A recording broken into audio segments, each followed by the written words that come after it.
Well, now we want to turn to our political analyst, former Chicago Mayor Lori Lightfoot and former head of the Republican Party, Pat Brady. So before we hear from you two, we do want to listen to something that Republican VP nominee JD Vance said earlier today. Here we go.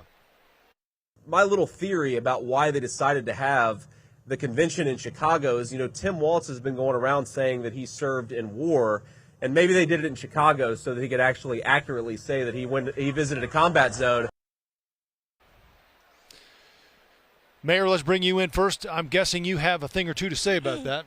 Well, I will be as polite as I possibly can be with that level of stupidity.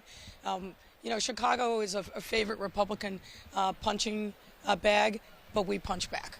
And first of all, a guy who literally was a war reporter during his service, who actually didn't engage in any combat, the fact that he is trying to criticize Tim Walz's decades of service and sacrifice in the National Guard is a joke. And doing it on behalf of a person who had 5 deferments and then made up an excuse not to go to Vietnam, give me a break. I mean, I think people recognize that. But this line of attack that Republicans, frankly, have used before, they used it against John Kerry, the swoop voters, and so forth, it's not going to work this time. And then pivoting and trying to use Chicago as a convenient punchline, we're not going to lay down and take that. And so we issued a tweet earlier today, all in good fun, but basically telling this guy to shut up. So, Pat, is there, from the Republican side, anything to gain from this strategically? Are they focused on their base? Do you think that they're going to glom onto that? Oh, stupid. I agree with everything the mayor just said.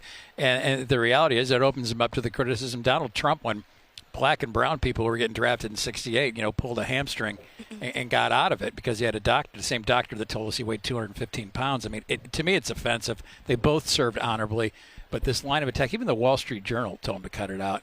And right now they're flailing. They don't know how to handle this ticket. They certainly don't know how to handle Tim Walz. And JD Vance is kind of the opposite of him. Tim Walz, you're going to see tonight, is very much a man of the people, and J.D. Vance is basically a political bomb thrower. And it's so disappointing as a Republican that this is the guy that supposedly leading the Republican Party because he's been a disaster.